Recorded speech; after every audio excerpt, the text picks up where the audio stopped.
This is Eric Rutan of Cannibal Corpse. You are listening to the Scars and Guitars podcast with Andrew McKay Smith. G'day everybody, welcome to the show. Thanks so much for joining me. It's a pleasure to bring you a conversation with Demonaz from Immortal. Now the catalyst for this chat is due to the launch of a new album from Immortal for 2023. It'll be released May 25th and it is called War Against All. Throughout this conversation, of course, we talk all about the album, but I ask him some questions based on the history that sounds like is embedded through some of these tunes because, it turns out they're from way back in the day, which is a great thing, as you will hear. So yes, we focused on discussing this album because it's worth it. Didn't ask any questions about Abbott because Demonaz covered that topic so succinctly in the other chat that is easily available. Find it here on YouTube or Spotify, wherever my interviews are found. Now, I've got a tune to share for all of the listeners on the podcast apps. This one is called War Guide for all of you good people on YouTube. You know the drill, I can't play music. Either way, we'll get into the chat after the tune. If you're listening via the podcast apps, and for all of you YouTubers, let's cut to the conversation right now. Let's go.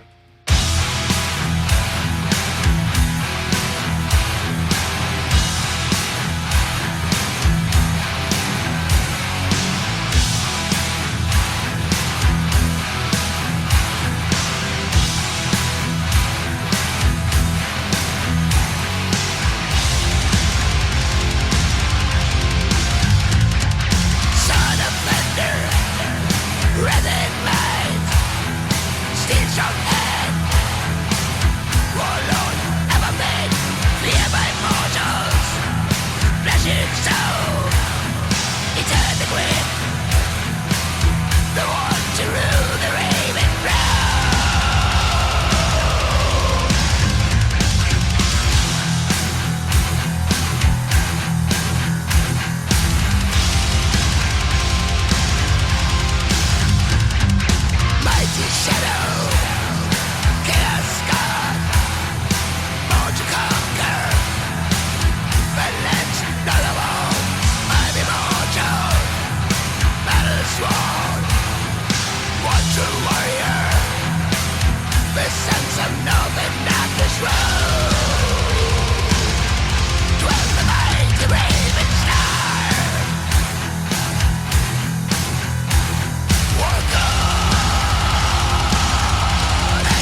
Greetings. How are you? I'm all right. I'm going to turn off the picture. Sorry, okay? No, that's I'm fine. in Whatever. Okay, Yeah. No, whatever you're comfortable doing. No worries at all. it's just because it was misused before, when people put it on the internet. And it's nothing about you or anybody else, but it's just the rules we play by because, I don't want to be misused on the net all the time. It's been a problem. Has it been? Yeah. We had a chat. Gosh, you might recall, actually, because I know you don't do a heap of interviews, but we had a conversation a couple of years ago where I shared with you that I used to listen to Storming Through Red Clouds and Holocaust Winds as my music to get warmed up to go out into the city and try to pick up women. I don't know whether that rings a bell for you. Yeah. I remember that. Yeah. It's a bit funny, yeah. Yeah, I still remember those days, mate. They make me chuckle, mate, believe me. But if it didn't, God damn it, it worked. You do what works, and that worked. Of course. Yeah. How have you, just on that note, you've mentioned something there up top about the words you used were misuse your imagery or what have you, or the video. Have you found the conversations or the interviews, more to the point, a bit challenging this time around? No, it's all right, but it's like all the time, on the net, people don't tell me. I guess this goes for a lot of bands, but it's like you talk to some guys and they put everything out on the audio or whatever, and they thought it was a print. It's like if you put a picture or a line or anything on the internet. You don't owe it anymore, It's like anybody can do whatever they want with it, and put it in some kind of trouble for you, or it's so lot. And with Immortal, there was a lot of misinformation. It's like all of those things with the members leaving, and there was always like a lot of information that was not right, and of course a lot of it was right, but a lot of it was not right. So the fans got very confused, I think. Yeah, you gave me. I'm not going to ask a question about Abbott, by the way, because you answered. I only had one question before, actually, I think about it, but you answered it so beautifully and so concisely that I think the episode that I released based on our chat last time has become the go-to for anybody who wants to find out about your thoughts and feelings about your relationship with Abbott, which I know is okay. And you expressed that really well then. So the fact that Blabbermouth keep on picking up on it, look, you know what Blabbermouth and these Metal Injection and these other sites are about. They're about making money from clickbait. So it's manna from heaven for them to manipulate a headline, if you like. Anyway, it's like members come and go, in a long-lasting band, and members will come and go, and it's just the way it is. So, and it was also like the last time he was on an album was in 2008 or 2009. It's pretty long time since we made anything together. So I think also, people want the Bon Scott back in AC/DC, but he's dead, right? So it's like I think it will always be like that with bands when you change members. Yeah, I tend to agree. Yeah, on that point there. And look, I've been a long time fan of the band since the early 90s, which is about as long as you can be a fan of the group in Australia. Certainly, I go back to Pure Holocaust. That was the album that I got out. I think it wasn't even in market then. And of course, Blizzard Beasts, and they were albums that I listened to hundreds of times a piece. Even your first album I got right into as well. But it's really good to have you back for a second time around, because I feel like the band has been reborn with you out front. I think that's the right way to frame it. And this new album, well, look, this new album, man, I think it's even better than Northern Chaos Gods in that you've mixed more of the dynamic, which makes Immortal. And that's not saying Northern Chaos Gods wasn't a good album, great album, made my year-end list and my top 10, I think. But this one, I mentioned last time that Northern Chaos Gods sounded like a successor to Blizzard Beast, which I believe you'd heard before. Now, here's my comparison with War Against All. Very strong album, which warrants a comparison against battles in the North. And why do I say that? You've got a couple of songs on there that sound like sequels to some of the songs on Battles in the North, and I'm talking about Nordlander, or Northlander, I think it might be in English, but Blashrykh and My Throne too, which is my favourite song that you've probably ever written thus far. So do you agree with some of my comments there?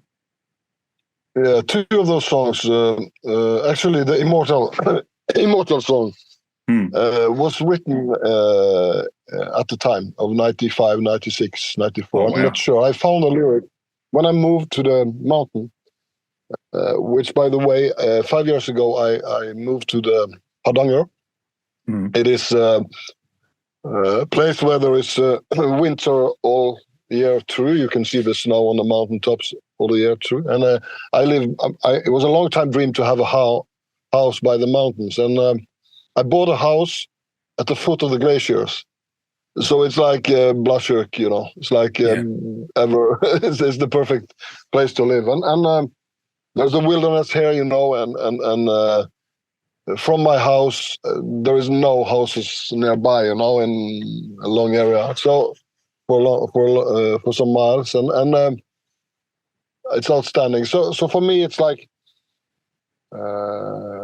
when I came there, I found all the old material when I moved. A lot of lyrics from the 90s, a lot of notes, a lot of riff tapes, and the Immortal song was one of them.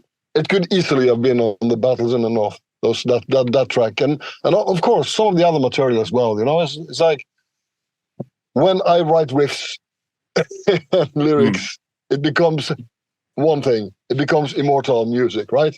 So I always try to go back. No matter every time when me and Abbat also co-wrote songs, I was the one to go back and see. Let's not forget about what we started. You know, and he too. But it's like for me that is the main thing. Number one priority is to keep the expression, because it's not that I don't want to explore new territories or anything, but normally I don't feel for that, you know. Normally everything is based on the riffs, you know. It's like guitar is the main instrument in Immortal, and the guitar riffs that is what everything is based on. Indeed, yeah. Well, another comparison I'll make is that War God reminds me a lot of Tyrants. So is that inspired by that song in particular or something else? No, it was really, there were several of those riffs, you know. It actually came from two places. When me and Abbat wrote Sons of Northern Darkness, there was like, you know, Celtic Frost, To Megatherion, always been like one of the most important albums, lyrically, especially for the lyrics, and also that heaviness, you know, those slow songs, and they were developing into maybe some faster tempo in the end, you know. They build it slowly, and both Tyrants and War God has the same kind of opening, but it's like War God is different in the tempo, you know. Tyrants is a more slow song all the way. It doesn't have that up tempo. While as War God is more like a Celtic Frost, you could say the Tyrants was more like maybe Led Zeppelin, Kashmir or something, you know. Sure. Like those riffs also. When we wrote the songs on Sons of Northern Darkness, I remember Kashmir was one of those songs we were listening to at the time. And when I wrote War God, the lyric was actually from that time. Oh wow! The lyric for War God was actually from. I can't put a tag on it, the year, but it was an early lyric, you know. Yeah. That's fantastic. I think fans, look, I'm an old fan, as I've mentioned, and I really appreciate that you're mining content that didn't make previous albums for whatever reason, and you're able to put a modern spin on it. And I think that keeps everything, so two things, it keeps everything traditional and in the vein of what you've always been doing, but it keeps things modern as well. But I always, I never make so much plans, you know. Music for me comes from the stomach, you know. It comes from the heart, you know. It's like when you sit down making riffs or playing, and you enjoy it, and there comes a riff here and there, and suddenly you have like. My plan is never to write a song. My plan is always to have an album. You know, it's like from the first riff to the last riff, it's an album. So when you sit down and do those riffs and everything, it's like when you have a song, you will put a lyric on it, or sometimes I write lyrics when I'm inspired. You know, I sit down and I write on maybe 4 or 5 songs. But I always try to look for old stuff. You know, I always try to look for old riff tapes or old lyrics, or to make them inspire me. Or because when I write a whole album, it's only like 10% that comes on the album. You know, it's like 90% of what you're writing is on some notes everywhere in your house. So it's like, yeah. Have you ever thought of it? It's good to bring up a lot of the old stuff then, of course, because whatever old thing that inspires me is the best. You know, I really have a hard time with being inspired in these times by new music or new books or new movies. You know, it's like you always go back in a way, but it's that's how it is. Yep, fantastic stuff. Yeah, it's the first thing I noticed was how traditional the album sounded, but you got this modern production, and it's just great having you at the head of the band and actually playing on all of the tracks too, because that authenticity just comes all the way through it. So here's a question for you. Did you end up recording all of the guitars and basses again, and who did you draft in for the percussion? Isedale from Enslaved, he's the producer. He also played he played bass on the album. Okay. And he brought in this. He came with a suggestion, which was Kevin Kvåle, a drummer from. He lives 2 hours from me or something, and I thought he was the right person to do it. You know, we did some demos. Me and Isedale did some demos of the songs with guitar and bass, and then we sent them to Kevin, and he practiced on that and came back with the drums on the demos, and I was convinced. You know, I was sure he would have to do it, and we met up in Bergen, rehearsed for the album, and then we just recorded everything. So it was like I had everything planned. Almost every hit, you know. Yeah, but it's like I can imagine on the drums. But I let him play, you know. Like when he knew the songs, I just let him play and do whatever he wanted to do. And we had go back and forth sometimes, and then it was all right. He understood it, you know. He was like a long time Immortal fan too, so he understood the playing, and he was very inspired by Immortal for the drumming and from before. So yeah, it was it came out just the way I wanted it. I think I can hear that. Yeah, it sounds like a very complete album for you. And that's what I mean. That I don't mean that it's an improvement on Northern Chaos Gods. I don't mean it that way, but I think it sounds more Demonaz. It sounds like more of your vision for the band. Would you agree? I think both those albums are to me, they are of course different, but for me it's like all of my songs are like babies. So I really like Northern Chaos Gods. I think that was a necessary album. I think it was the perfect album for that time, for what happened with the band, to reestablish, go back, and keep the fans loyal in a way, if you know what I mean. Like, I've always been doing this for myself, of course, but I also think a lot about Immortal loyal fans, what they are, and how I always listen to them, you know. When somebody from fan or somebody that a long time fan would say something to me, I will always listen. You know, it's like no matter if it would change anything, but it's like I like to listen to that. You know, it's like because it gives me inspiration and motivation to work with it. Yeah, that's great. So you're not going to go on the direction. I mean, this is as a serious point, but Ulver and those bands who started becoming electronic, or Anathema who became a prog band and the like, it's just not something that's in your wheelhouse, I take it. I think that without saying a wrong thing, it's like after All Shall Fall, you know, it's very easy to be on the other side and say you should bring this member back and this thing back. You know, we tried it all before, you know. I tried everything. with that. It didn't work out, you know. So that is one of the issues. The other one is like the fans want fast songs, you know. They want intense music. They want uncompromising music, and I want that too. So for me, it's like a no-brainer.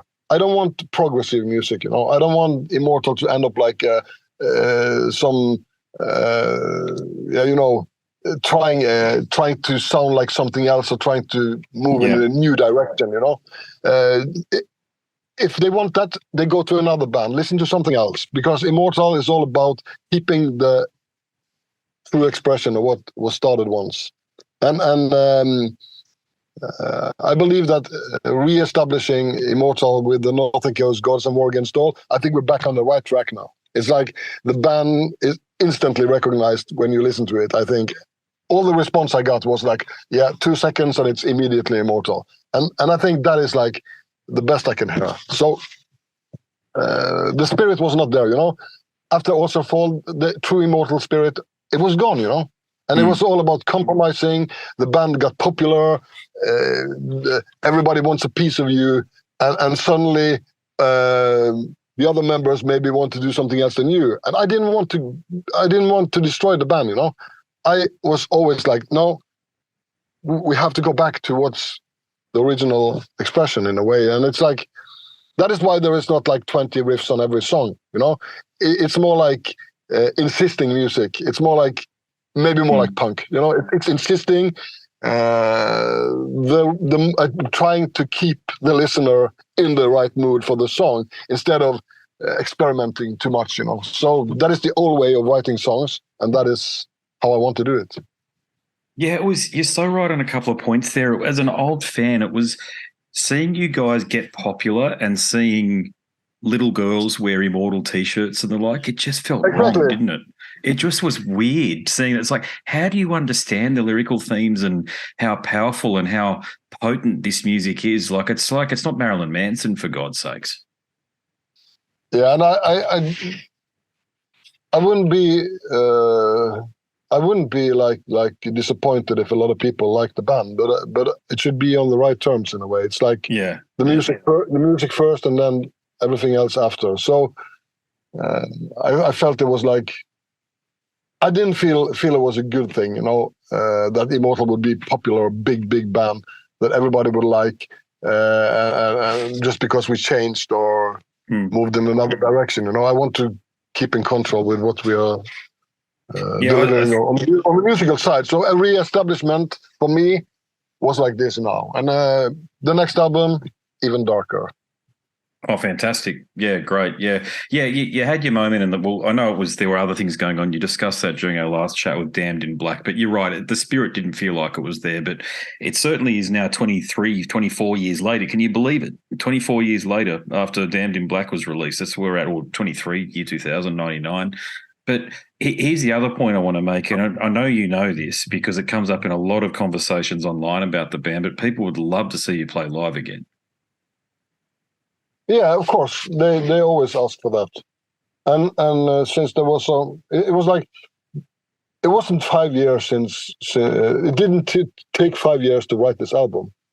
I just explained you. It took maybe 1.5 years. You know, the reason was the pandemic. I was in and out of the studio. There was trouble. I had to wait a lot of time. Also, there was the master was finished in 21. Oh, wow. November, okay. 18th of November 21 was the master from the studio finished. Shit. Okay. Yeah. And the reason why it wasn't, there was some disagreements, of course, and there was also the problem with the pandemic, and also with the vinyls. You know, everybody did an album. You know, every goddamn band went to studio to record an album under the pandemic, and suddenly there was a long queue to get the release. You know, and there was some vinyl fabrics that was stopped producing. So I was offered to release the album last year in 22, but then without vinyls. And then I said, no, okay, let's wait. So even if it takes a year or two, I will wait, because I don't want to release an Immortal album without vinyls, you know. That is the main reason why I had to wait for an extra year. Okay, gotcha. Yeah, that makes sense. Yeah, and again, for the live situation, like you asked me, we haven't come that far yet because the other guys have been busy with their bands with things that were scheduled. But we're gonna have a meeting in May, in the end of May in Bergen. We're gonna have a meeting with the management. So we will discuss the future then. But it's like, and it's too late to book any shows this year. So yeah. Yeah. How do you feel about the prospect of playing live? Because it must be quite a few years for you now. I don't think that would be a problem. I just think we have to do a proper job with rehearsing up front, and maybe do a show in Norway somewhere just to premiere. Yeah. Yeah, fair enough. Yeah. Again, we spoke about this last time, and you gave me a snapshot of how you're feeling about your tendonitis or the effects of the tendonitis you had decades ago. But I understand from that conversation that you're completely healed now, so there's no real obstacle to you getting out there and playing again. Is that correct? Is that still the case? I think my guitar work on Nothing Kills Gods and Morgenstern should be enough proof. Very true. Yeah, very true, mate. Yeah, gotcha. Did you, I mean, obviously I've listened to the album, as you can tell, but in terms of your technique, you certainly had the fastest technique very early on. There were no bands that sounded like Immortal with the speed that you came up with, that you conjured back then. But do you get asked by more established musicians about your technique so they can learn from you and they can sort of establish or integrate that speed that is your trademark? I went to this guitar teacher in I don't remember when it was. It was like in 95, maybe 94, 95. And he was a Norwegian, very talented guitarist. He was working with names as Joe Satriani and those guys in California, and he was a really, really talented guitarist. And he was also a teacher at some academy in the United States. And I knew him a little because he was one of my neighbors. So I asked him if he could learn me some sweeping techniques, and he did. He learned me some techniques for the soloing. But when I showed him Immortal riffs, he couldn't do it at all. He could do everything, but he couldn't do that same picking or the same technique that I had developed from the band. And he was like, you got to teach me that, And I was like, hey, I came here. I'm actually paying you to teach me to play some just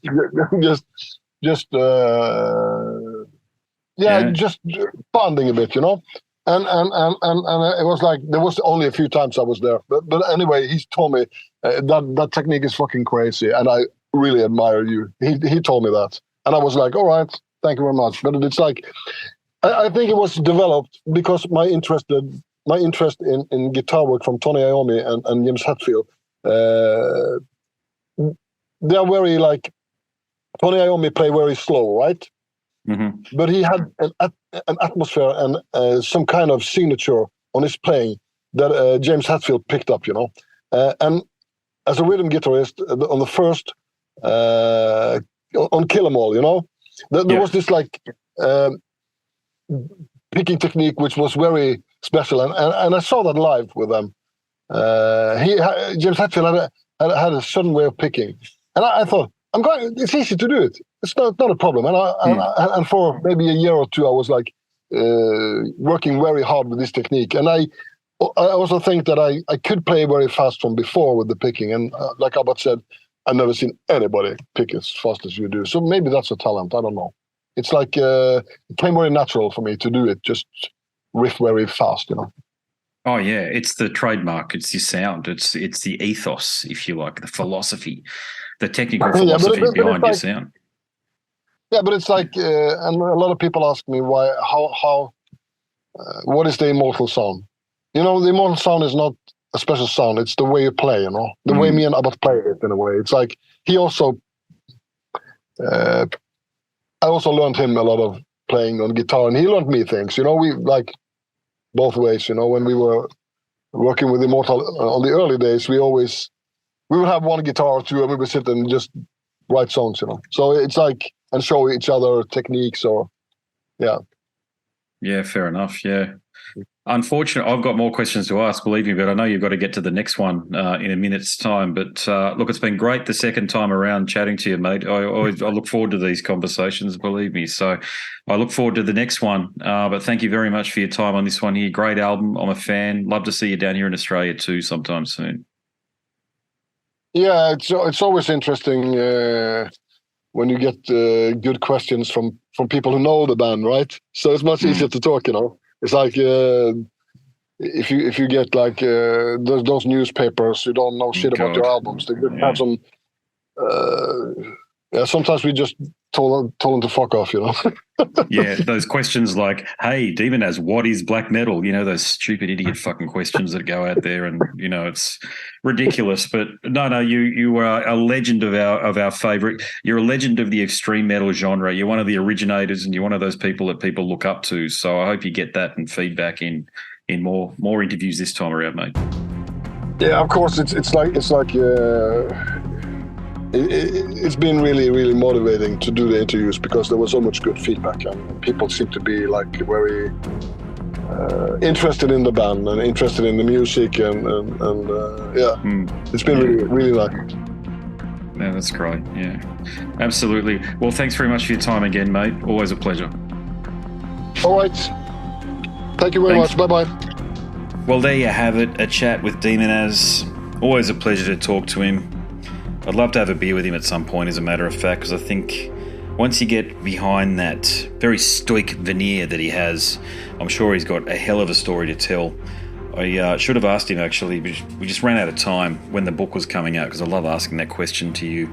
All you long-time listeners will know I like asking that because I write books, and hey, if I can help in any way, Demonaz, if you ever listen to this, hit me up because, you have a story worth telling. Now then, if you enjoyed that chat, there are many more just like it over at scarsandguitars.com. And if you like listening, maybe you like reading because I've written a book, click the link in the banner on the website and you'll be taken to a marketplace of your choice. And if you download a sample and then complete the purchase, do hit me up because I want to thank you personally. I've got some more information about the book coming up, but before we get to that, I need to bid you a fond farewell. My name is Andrew Mackay-Smith, and I'm the host of the Scars and Guitars podcast series. Until next time, it is a very goodbye for now. This is Eric Rattan of Cannibal Corpse. You are listening to the Scars and Guitars podcast with Andrew Mackay-Smith. I've been the host of the Scars and Guitars podcast since 2017. The first musician I interviewed for the show was David Vincent from Morbid Angel, and things have just snowballed from there. In all, I've posted almost 650 podcast episodes featuring conversations with many of the leading lights of rock, heavy metal, and beyond. It just got to a point where I thought, I need to write a book about all this, so that's exactly what I did. In Scars and Guitars Volume 1, you'll read a heap of deep reveals and commentary, such as Des Fafara talking about Coal Chamber and why the band will never return. If you're a band just starting out, you need to hear me. Do not start a band with partners. Ever. Yeah, wise words there. Sage advice, mate, for anybody. Don't ever, because I can't go do Coal Chamber right now unless I get others involved. Phil Anselmo talks about the episode in his career which gives him the greatest sense of accomplishment. I think the staying power of the fans and the staying power of the songs, whether it's Pantera, Down, or Superjoint, the fans remember the songs. Alex Skolnick from Testament confirms that, yes, playing the guitar in Ozzy's band is anything but an ordinary gig. Will Silent Oz from Dimmu Borgir write a book? Pa from Sabaton gives advice to people who want to start a band. Look at the team around you, look at the bandmates. If the guys want to be on the stage, then it's all cool. If the guys want to be backstage, then it's not going to be cool. Current and former members of Cradle of Filth discuss the band's seminal 90s material. Read about the reaction to George Lynch and Mark from Suicide Silence's comments when they throw shade at then President Donald Trump. We have this idiotic monster, this egotistical, self-aggrandizing, complete piece of shit in there. I just can't understand how we've gotten to this place. And yeah, we kicked a hornet's nest with Sepultura. Percussive overlord Gene Hoglan talks about recording with Chuck Schuldiner. Chuck was always, he was very, very open-minded, and he was into having his musicians that were playing with him just reach out for the best stuff that they had. Phil Campbell from Motorhead discusses what it takes to get sober. John Five answers his critics who dismiss his tenure with Marilyn Manson. My name is John Five, and Manson gave me that name, and I had some of the best years of my life in that band and learned a lot. And we get the lowdown on Treyarch Zagtoth from those who would know, including his mother. All across Scars and Guitars Volume 1, there are moments of tension, relief, tragedy, exhilaration, and throughout it all, you'll obtain insight that I believe no one else has managed to obtain from many of your favourite artists. So treat yourself. Scars and Guitars Volume 1 is currently available as an ebook with a print edition on the horizon. Follow the links attached and download a sample. I'm sure you'll be compelled to read the whole book.